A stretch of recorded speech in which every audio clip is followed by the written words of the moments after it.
Welcome to Beyond the Bottom Line with Anna Letitia Cook. Good morning and welcome to Beyond the Bottom Line. Today we're speaking to Kay Newton. Kay is a midlife strategist, award-winning speaker and author, and we're going to be talking all about choosing with confidence. So welcome to the show, Kay. It's lovely to see you again. And lovely to see you too, Anna. And thank you for choosing me with confidence and wearing such a beautiful blouse today with confidence. I do orange all the time. Orange for energy and positivity. Perfect. I love it. So I know confidence and particularly making choices is something that I definitely am never sure whether, I'm right or wrong. And I think a big question that all of us would like to know is, how do we really know if or when our choices are right? So that's what we're going to talk about to try and throw some light on this to help everyone. But normally choices are difficult to make. But before that, before we even start with making the choice, how can we decide if we need to change something or not? What do you feel? What's your impression?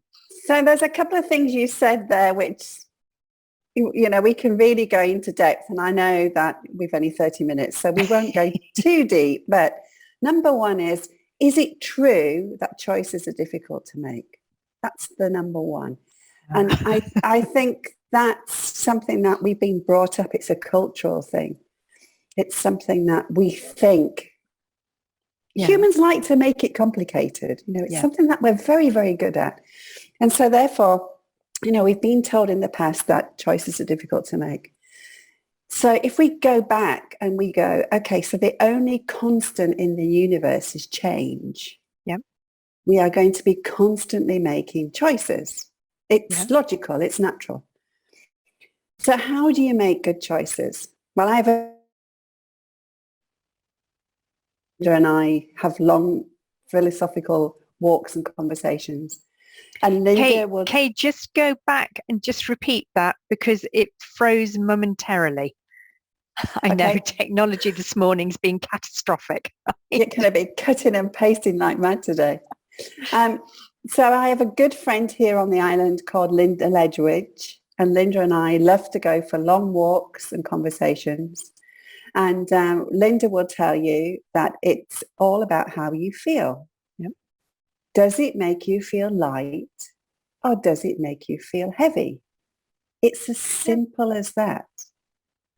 And if you think about it, we are nothing but energy and space, particularly at a quantum level.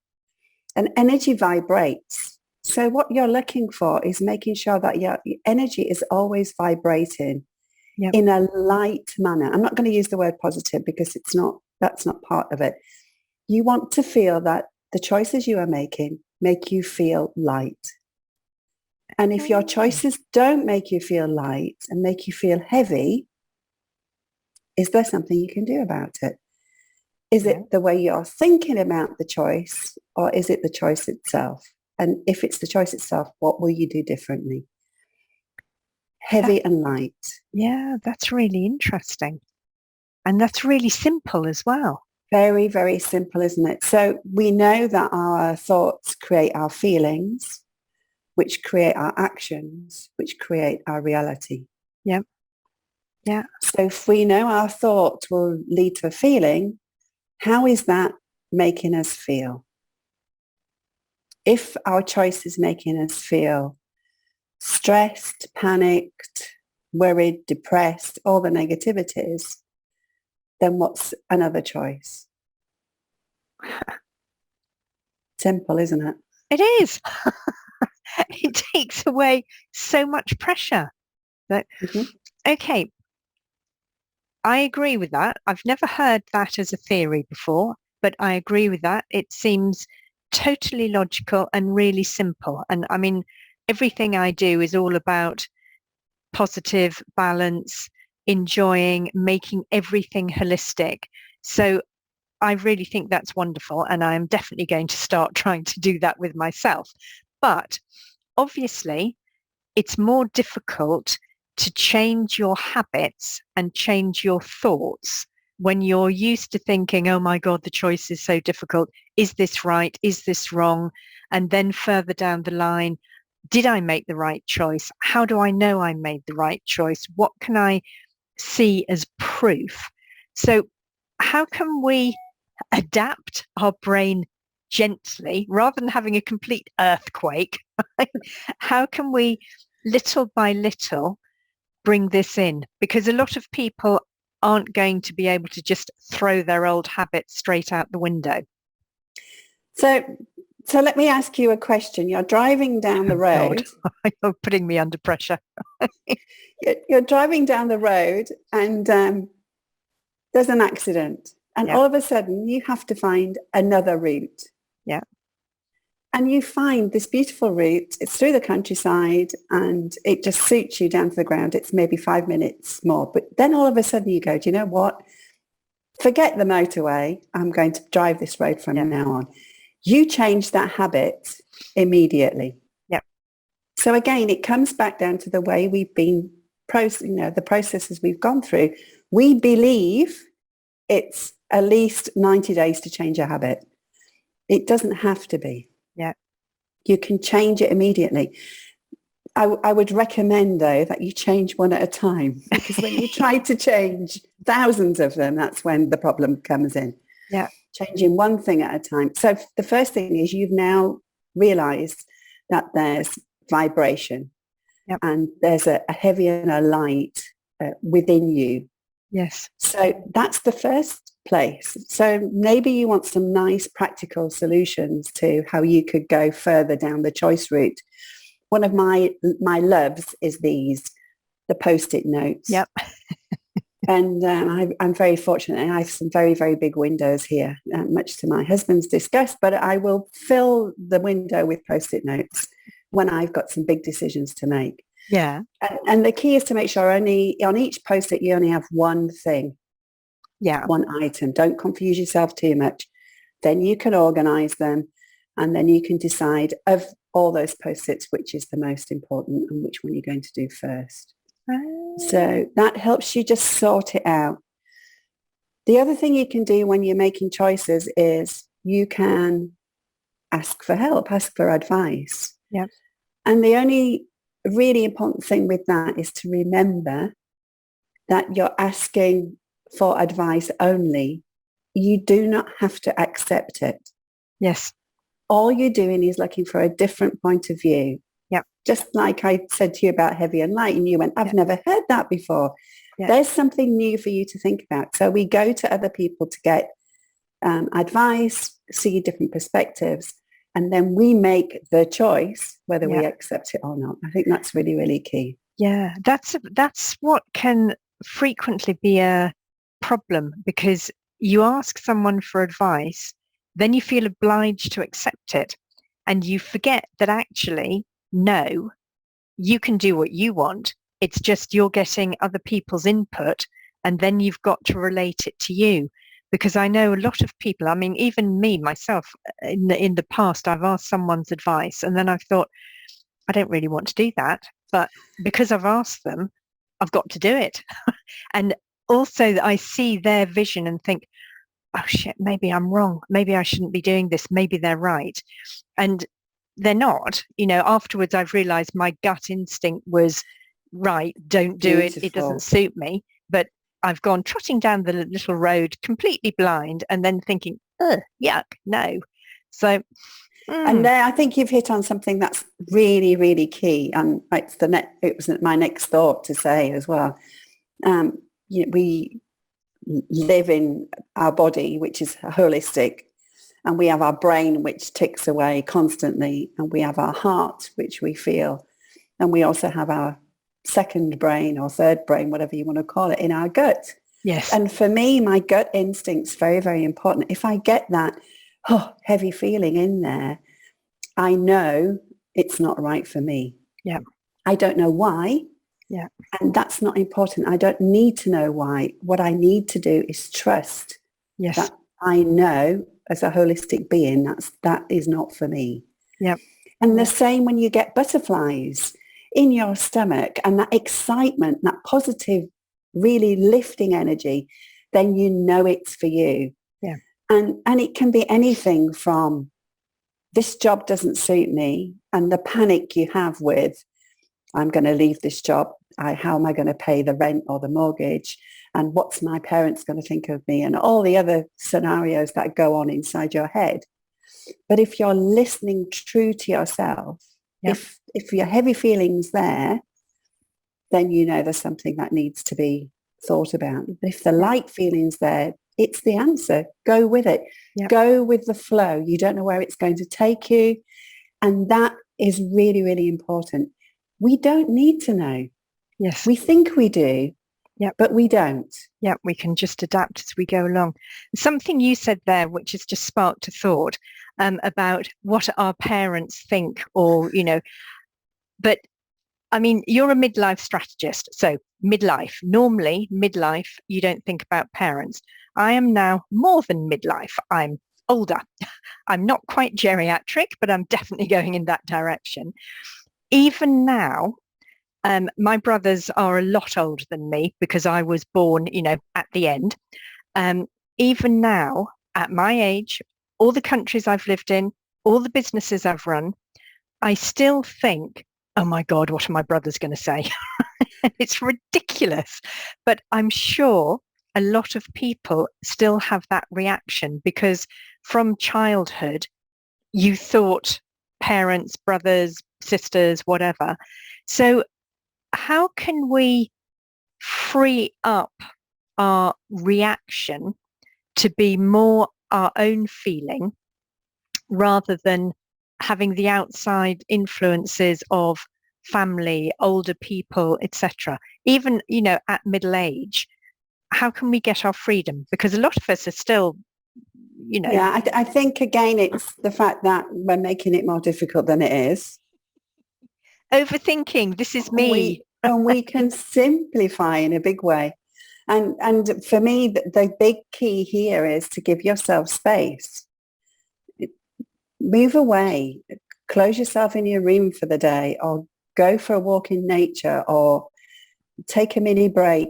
Do something different that allows you space, preferably to sit with either Post-its or a journal. Or my coffee. Or your coffee, whatever. Yeah, I've got my coffee here as well this morning. I've just been pouring my coffee. I drive everyone crazy. It's the same thing, it's to listen to those feelings, that intuition, that gut instinct, and say to yourself, okay, I know this is going to probably stir a few pots and people are not going to be very happy with this decision of mine, but it feels right for me and I have to go with it. Yeah. And it's been true to you. This is the key, isn't it? It's been true to yourself. Very, very important. Yeah. I mean, a lot of the time I say I'm a rebel. I don't know whether I'm a rebel or whether I just decided to listen to me and not do. Oh, I love your mug. Sorry, completely distracted. It's my starfish. Oh, it's your logo. Wonderful. Anyway, I don't know whether I really am a rebel or whether I just did listen to myself when I was younger and went in my own direction. But I find that now, and maybe I've always done it, one of the biggest problems I have is with overthinking. I'm still quite happy to do what I want, and I'm quite happy to go against the grain or, get out of my little box that everyone seems to think I should be in and do something completely controversial, different, unusual, weird, whatever. But I very much overthink, and I'm always like, I want to do this. And then the little voice, well, do I really want to do this, or do I just think I want to do this? And will I be happy with this in 6 weeks? Or should I think about this because maybe I prefer that? And I go through this again and again and again and again. And I have always done it. And I'm not trying to listen to other people so much, but I seem to have all of these things in my head. And in the end, I'm like a dog that's exhausted after a run. I'm just like, I don't actually know what I'm trying to decide. I don't even know what the question was in the beginning. And I get myself really confused. And I think I'm fairly confident and I think I'm capable of making choices, but somehow I need to separate the overthinking so that I know which one is my gut instinct, which one really does make me feel light, because I can adapt. And I think I confuse myself sometimes with this ability to adapt and to go with the flow, which isn't necessarily my flow, but I've thought so much, I can't identify what is me and what isn't. So what's your advice on that one? So it is, I'm picturing you and thinking of a story of a lady who wants to paint her wall, and she's decided she wants to choose a colour green. And of course, she runs down to the paint shop and she comes back and she's got this huge, big, massive book full of different colours. And of course, she knew what she wanted, but when she went to the shop and then had all this choice, all these different things to look at, she got completely confused.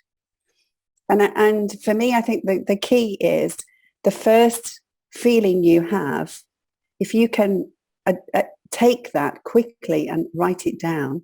Yep. Quite often we end up coming back to the first thought we had. Yep. And the rest is quite irrelevant. And it comes down to creating a habit, the key of saying, let me just make a note of that now so that I can then do all that churning if I need to, but I can come back to the original thought because that's where the answer is. And it comes back to that gut instinct. It's that quick feeling that you get inside you that this is right. Yes. And I've had many times in my life where I've had to make a quick decision. And was it the right decision? I have no idea, to be honest, but I made a decision. It's much, whether you decide to do something or not do something, it's a decision. It's a choice. So, for example, when I was in my 20s, I got the opportunity to jump on board a boat in the UK. And I sailed to Mallorca, and then I've never swum back. I'm still here, 35 years later. I'm so jealous of that, particularly getting on the boat to go there. Well, if you know the story, I mean, it took us 3 weeks to get here, including being rescued by Lowestoft lifeboat. It's a bit more dramatic. Stopped by the Guardia Civil for supposedly drug running off Gibraltar, and on it goes. Huge, big story I could tell you about that. It's not as glamorous as you think it is. I can assure you. Okay. But the decision was made as soon as I saw the boat in the marina, and I asked the lock keeper where it was going. My decision was made. Yeah. In 2015, my husband had a phone call out of the blue. Would he like to go and build a hotel in Zanzibar? And he put the phone down and he said, I've just been offered a job. And my youngest son was there and I was there. And we said, yeah. And he said, it's in Zanzibar. And it was like, where's that? Oh, East Africa. Oh, my goodness me. And my son said, you need to take it. So he picked up the phone and he said, yeah, I'll take it. And that was an immediate decision which led to having to downsize, put our house on the market, go and live in a 2-room tin-roofed house by the beach, learn about complete simplicity. Yeah. And it was that immediate decision. And for me, that is the key. If you're making a choice, the first decision is normally the right decision. Yeah. Not always, but it doesn't matter because you've made a decision. You're moving forward. As soon as you've made the choice, you're free. Yeah. I find quick decisions are easy because you just have to make a decision. You don't have the time to waffle and think and God knows what. So you just think, okay, this or this, boom. And when I've made quick decisions, I haven't gone back and thought, oh my God, should I? I've just got on with it. And it's been so much easier. It's when you've got time and when you're planning ahead. I hate planning ahead because planning ahead is so stressful. because you have to take all these decisions, you have to analyze everything. And then in the end, you're so confused by all the analysis you've made. You don't really know what you want to choose, what's good, what's bad. So in business... Stick it in the bin. Stick it in the bin. Yeah. But in business, that really goes against everything people are taught about business, about work, about management, about careers, because you're always taught, analyze everything, get the facts, look at this, analyze the lot, and then make the decision, which to a point I understand and to a point I agree with, because you need some basis, particularly if you're responsible for a lot of other people, etc.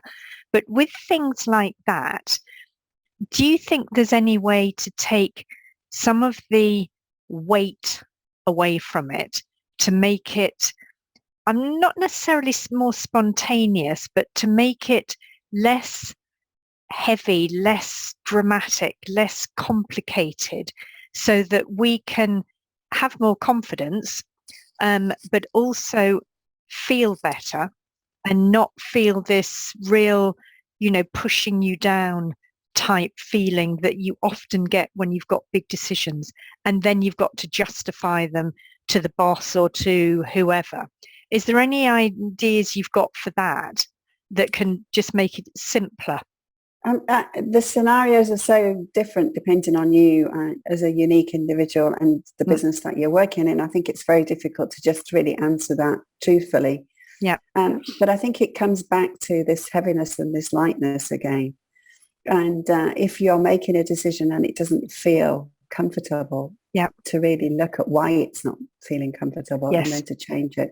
Yeah. I think the way we do business and our thoughts about business is changing dramatically, and it will change even more as we go into this new technical revolution that we're going under at the minute.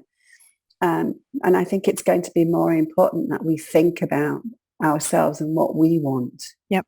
And be more centered in the fact that, we have beautiful skills and things to offer if we come from the right place. Yes. And I think, again, it comes back to this feeling, this literally of, if this is not right, why am I doing it? Yeah. And okay, it may mean that you lose your job. Sometimes it does. Yeah. But it's not, it may feel like the end of the world right there and then, but quite often it's the start of something absolutely amazing. We have to have the confidence, though, to be true to us. I think that's the key, in everything we do. If we're not coming from our true essence, no matter what it is, it'll come back and bite us in a way. Yep. Yep. There's a lot of things in the coaching training and things that I've done.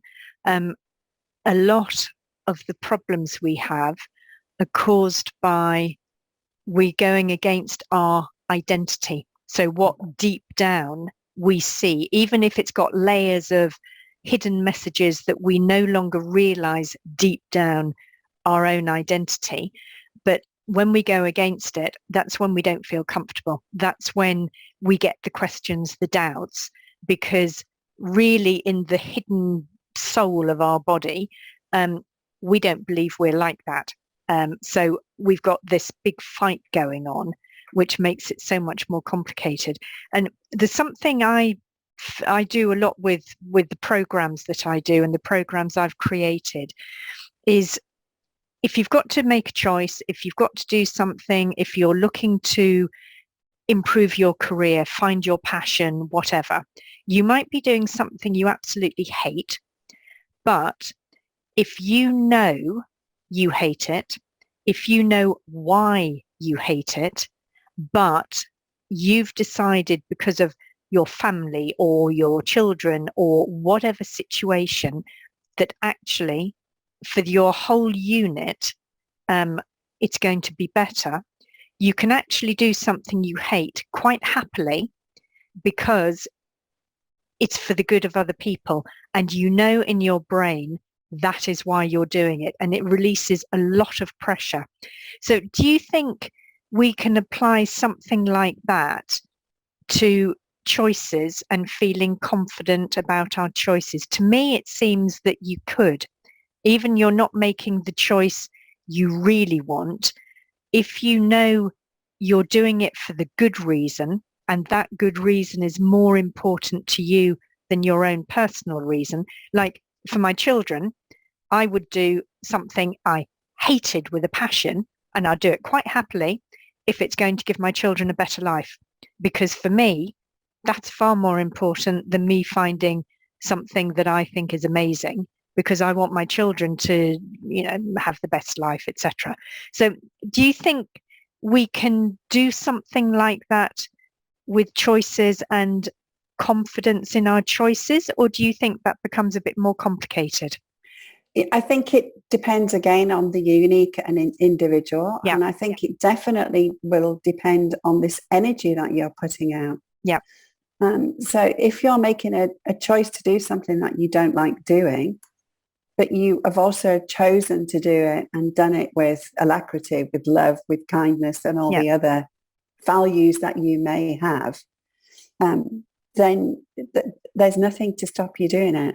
Yes. The difference is thinking about the life you may have had if you'd have chosen something different. And I think a lot of us, because of cultural society, education, our family pressure and all the other things, will choose things that really aren't our forte, because it's just what we've been told to do. I was talking to a young man maybe 3 weeks ago who's in his second year of law, and he knows why he's studying law. He wants to go into the diplomatic corps. Oh, right. And he wants to go through the process of being a lawyer in order to do that. He said, but the issue I find, we're doing a 7-year course. 50% of the people on that course do not know why they are there, not really want to be there, Yeah. and are there under pressure from their parents. Yeah. And that for me feels very sad, because it's not really their choice. Yes. And they're young. So they've already taken on the cultural and the family orientation to not making your true choices. Yes. It's something we don't teach at school. We don't talk about it at school. Yeah. And I think programs like yours and the one I'm creating at the minute are very, very important, because they allow us to find our true selves.